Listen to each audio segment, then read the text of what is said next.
ನಿತ್ಯ ಜೀವನಗೆ ಸ್ವಾಗತ. ನಾನು ಇವತ್ತು ಜಜ್ಜ್ ಮೂಲಂಗಿನ ಮಾಡ್ಕೊಳ್ತಾ ಇದ್ದೀನಿ. ಮೂಲಂಗಿನ ತಗೊಂಡಿದ್ದೀನಿ. ಇಷ್ಟು ಮೂಲಂಗಿ ಸಾಕು. ಇದನ್ನ ನಾನು ಎರ್ದಿ ಮತ್ತೆ ನೀಟಾಗಿ ತೊಳೆದು ಕಟ್ ಮಾಡ್ಕೊಳ್ತೀನಿ. ನೋಡಿ, ಇಷ್ಟನ್ನ ಕಟ್ ಮಾಡ್ಕೊಂಡಿದ್ದೀನಿ. ಇದನ್ನ ರುಬ್ಬೋದಕ್ಕೆ ಹಾಕೊಳ್ಳೋಣ. ಇದು ಮತ್ತೆ ಜಜ್ಜಿ ಈ ತರ ನುಣ್ಣಗೆ ಚೆಚ್ಕೊಂಡಿದ್ದೀನಿ. ಕೆಲವರು ತುರ್ದ ಹಾಕ್ತಾರೆ, ನಾನು ನುಣ್ಣಗೆ ಚೆಚ್ಚಿದ್ದೀನಿ. ಇವಾಗ ಇದಕ್ಕೆ ಒಂದ್ ಸ್ವಲ್ಪ ಡ್ರೈ ಫ್ರೈ ಮಾಡ್ಕೊಳ್ಳೋಣ.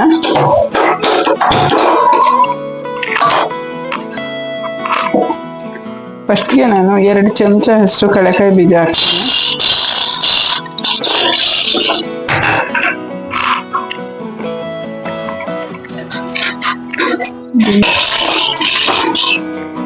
ಆಗಿದೆ.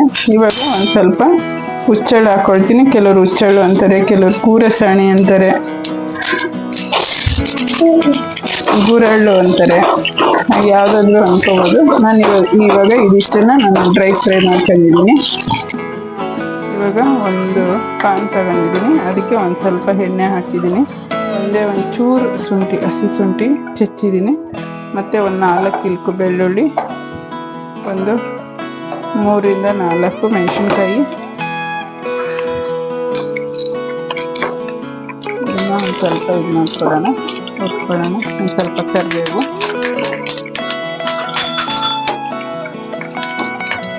ಬಿಸಿ ಮಾಡ್ಕೊಳಕ್ಕೆ ಹಾಕೊಳ್ತೀನಿ.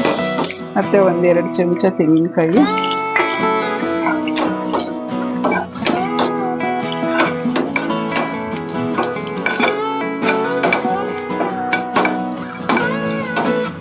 ನೋಡಿ ಇದು ಕಡಲೆಕಾಯಿ ಬೀಜ, ಗುರೆಳ್ಳು ಮತ್ತೆ ಒಂಚೂರು ಹುರ್ಗಡ್ಲೆ ಅಷ್ಟನ್ನು ನಾನು ದಪ್ಪ ಪೌಡ್ರ್ ಮಾಡ್ಕೊಂಡಿದ್ದೀನಿ.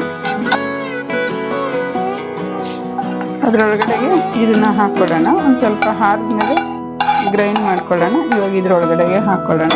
ಮತ್ತೆ ಅದೇ ತವ ಇಡ್ತಾ ಇದ್ದೀನಿ. ಮತ್ತೆ ಒಂಚೂರು ಎಣ್ಣೆ ಹಾಕೊಳ್ಳೋಣ, ಒಂಚೂರು ಸಾಸಿವೆ ಮತ್ತೆ ಜೀರಿಗೆ, ಒಂದು ಮೆಣಸಿನ್ಕಾಯಿ ಹಾಕೊಳ್ತಾ ಇದ್ದೀನಿ. ನಾನು ಹಸಿಮೆಣಸಿನ್ಕಾಯಿ ಹಾಕಿದ್ದೀನಿ. ಒಂದು 4. ಖಾರ ನೋಡ್ಕೊಂಡು ಹಾಕೋಬೇಕು. ನಾನು ಸ್ವಲ್ಪ ಖಾರ ಕಡಿಮೆ ಹಾಕಿದ್ದೀನಿ. ಒಂಚೂರು ಕರಿಬೇವು ಹಾಕಿದ್ದೀನಿ. ಮತ್ತೆ ಈರುಳ್ಳಿ, 1 ಈರುಳ್ಳಿ ಕಟ್ ಮಾಡಿದ್ದೀನಿ.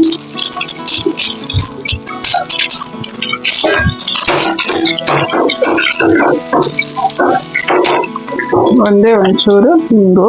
ಮೂಲಂಗಿ ಫಸ್ಟೇ ಜೀರ್ಣ ಆಗುತ್ತೆ, ಆದ್ರೂ ಒಂದು ಸ್ವಲ್ಪ ಗಮಕ್ಕೆ ಒಂಚೂರು ಹಿಂಗು ಹಾಕಿದ್ದೀನಿ.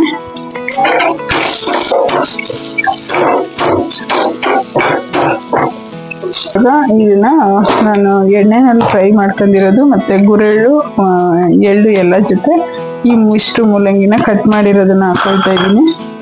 ನಾನು ಜಜ್ಜಿಟ್ಕೊಂಡಿದ್ದೀನಲ್ಲ ಹೂವು ಥರ, ಇದನ್ನ ಹಾಕ್ತೀನಿ. ಕೆಲವರು ಹಸಿ ತಿನ್ನೋದಕ್ಕೆ ಇಷ್ಟ ಆಗಲ್ಲ, ಅದಕ್ಕೋಸ್ಕರ ನಾನು ಒಂಚೂರು ಒಗ್ಗರಣೆ ಮಾಡಿ ಒಂದು ನಿಮಿಷ ಬೇಯಿಸ್ಕೊಳ್ತೀನಿ. ಅದಕ್ಕೆ ನಾನು ಒಗ್ಗರಣೆಗೆ ಹಾಕಿದ್ದೀನಿ. ಹಸಿ ಮೂಲಂಗಿನ ಚೆಚ್ಚಿದ್ರೆ ಮೂಲಂಗಿ ವಾಸನೆ ಬರುತ್ತೆ. ಕೆಲವರು ತಿನ್ನೋದಕ್ಕೆ ಇಷ್ಟಪಡಲ್ಲ, ತುಂಬ ಒಳ್ಳೇದು ಹಸಿದಿನ ತಿಂದರೆ. ಕೆಲವರು ಇಷ್ಟಪಡಲ್ಲ, ಹಂಗಾಗಿ ಒಂದು ನಿಮಿಷ ಬಾಡಿಸ್ಕೊಳ್ಳೋಣ. ದಪ್ಪ ಥರ ನಾನು ರುಬ್ಕೊಂಡಿದ್ದೀನಿ. ಜಾಸ್ತಿ ನೈಸ್ ಆಗಬೇಕಾದಂಥ ಅವಶ್ಯಕತೆ ಇಲ್ಲ. ಇದಕ್ಕೆ ನಾವು ರುಚಿಗೆ ತಕ್ಕಷ್ಟು ಉಪ್ಪು ಹಾಕೊಳ್ಳೋಣ. ಮೂಲಂಗಿ ಒಳಗಡೆ 1 ಸೆಕೆಂಡ್ ಬೇಯುತ್ತಲ್ಲ, ಒಂದು ಸ್ವಲ್ಪನೇ ಉಪ್ಪು ಹಾಕೊಳ್ಳೋಣ. ಇದನ್ನೇನು ನಾವು ಜಾಸ್ತಿ ನೀರು ಥರ ಮಾಡಲ್ಲ. ಇದೆಲ್ಲ 1 ಹೊತ್ತಿನ ಸಾರ. ಇದು ಬೆಳಿಗ್ಗೆ ಮಾಡಿದ್ರೆ ಸಂಜೆವರೆಗೂ ಈ ಬೇಸಿಗೆ ಕಾಲದಲ್ಲಿ ಉಳಿಯಲ್ವಲ್ಲ, ಅದಕ್ಕೂ ಉಪಯೋಗ ಆಗುತ್ತೆ. ಈ ಥರ ನಾವು ಒಂಚೂರು ಒಂದು ಕುದಿಸ್ಕೊಬಿಟ್ರೆ ಈ ಥರ ಫ್ರೈ ಮಾಡಿ ನಾವು ಒಂದು ವೇಳೆ ಬೆಳಿಗ್ಗೆ ಮಾಡಿದ್ವಿ ಅಂದರೆ ಸಂಜೆಗೆ ಉಳ್ಕೊಳ್ಳುತ್ತೆ. ನೈಟ್ ಏನಾದ್ರೂ ಮಾಡಿದ್ರೆ ಮತ್ತೆ ಬೆಳಗ್ಗೆನೇ ಊಟ ಮಾಡ್ಕೋಬೋದು. ಮಧ್ಯಾಹ್ನವರೆಗೂ ಇರೋದು ಡೌಟು. ಬೇಸಿಗೆ ಕಾಲ ಅಲ್ಲ, ಇದು ಜಾಸ್ತಿ ನಾವು ಬೇಯಲ್ಲ ಮತ್ತೆ ಹುಳಿ ಹಾಕಿರಲ್ಲ, ಹಂಗಾಗಿ ಜಾಸ್ತಿ ಇರಲ್ಲ. ಒಂದು ಟೈಮ್ಗೆನೆ ಸಾಂಬಾರು ಮತ್ತೆ ಮುದ್ದೆ ಅನ್ನ ಅಷ್ಟಕ್ಕೇನೆ ಆಗೋದಿದು. ಚಪಾತಿ ಅಂತದಕ್ಕೆಲ್ಲ ಅಂತ ಸೂಟೇಬಲ್ ಆಗಲ್ಲ. ಇದಕ್ಕೆ ಚೂರು ನೀರು ಹಾಕ್ತೀನಿ. 1 ಸೆಕೆಂಡ್ ಬೇಯ್ಕೊಳ್ಳಿ. ಇದು ಒಂದು ಸೆಕೆಂಡ್.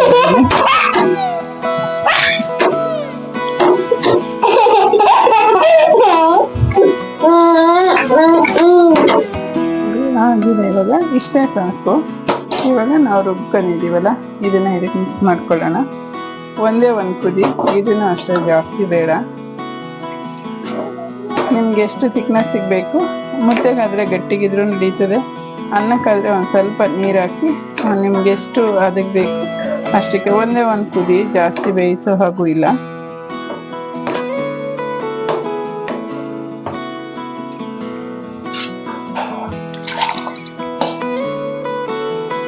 ಹಸಿರೇ ಚೆನ್ನಾಗಿರುತ್ತೆ. ಕೆಲವರು ಹಸಿ ವಾಸನೆ ಹೊಡೆದ್ರೆ ಇಷ್ಟಪಡೋದಿಲ್ಲ ಊಟ ಮಾಡೋದಕ್ಕೆ, ಹಂಗಾಗಿ ಇದನ್ನ ಒಂದು ಕುದಿ ತಗೊಂಡ್ರೆ ಸಾಕು. ನಾನು ಈ ಕ್ವಾಂಟಿಟಿಗೆ ಹಾಕಿರೋದು 4 ಮೆಣಸಿನ್ಕಾಯಿ, ಕಡಿಮೆನೇ ಆಗುತ್ತೆ. ಖಾರ ಬೇಕಂದ್ರೆ ಇನ್ನೊಂದು ಸ್ವಲ್ಪ ಹಾಕೋಬೋದು. ಮೂಲಂಗಿ ಸಾಮಾನ್ಯವಾಗಿ ಖಾರನೇ ಇರುತ್ತೆ, ಹಂಗಾಗಿ ಮಕ್ಕಳುಗಳೆಲ್ಲ ಊಟ ಮಾಡೋದು ಸ್ವಲ್ಪ ಕಷ್ಟ ಆಗುತ್ತಲ್ಲ, ಹಂಗಾಗಿ ಅನ್ನ ಮುದ್ದೆ ಎರಡಕ್ಕೇನೆ ಆಗೋದು. ಇದು ಒಳ್ಳೆ ಘಮ ಬರ್ತಿದೆ. ಇದನ್ನು ಅಷ್ಟೇ ತುಂಬಾನೇ ಚೆನ್ನಾಗಿರುತ್ತೆ. ಕೆಲವ್ರು ಇಷ್ಟಪಡಲ್ಲ ಅಂತ ನಾನು ಈ ಥರ ಬೇಯಿಸಿ ತೋರಿಸ್ತಾ ಇದ್ದೀನಿ. ನಾನು ಹಸಿದಲ್ಲೂ ತುಂಬ ಸತಿ ಮಾಡಿದ್ದೀನಿ, ತುಂಬ ಚೆನ್ನಾಗಿರುತ್ತೆ ಅದು. ನಾನು ಇದಕ್ಕೆ ಸ್ಟವ್ನ ಆಫ್ ಮಾಡ್ಕೊಬಿಟ್ಟು ಒಂಚೂರು ಕೊತ್ತಂಬರಿ ಸೊಪ್ಪನ್ನ ಮಿಕ್ಸ್ ಮಾಡ್ಕೊಳ್ತೀನಿ. ಸ್ಟವ್ ಆಫ್ ಮಾಡಿದ್ದೀನಿ.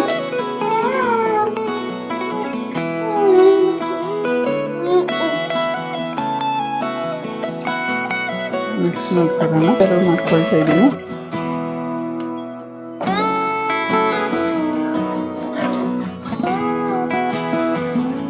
ವೆಜ್ ಮೂಲಂಗಿ ಮಾಡಿದ್ದೀನಿ. ಇದು ತುಂಬಾನೇ ಚೆನ್ನಾಗಿರುತ್ತೆ. ಮಕ್ಕಳು ಹಂಗೇನೆ ಹಸಿದು ತಿಂದ್ರು ಆರೋಗ್ಯಕ್ಕೆ ಒಳ್ಳೆಯದು.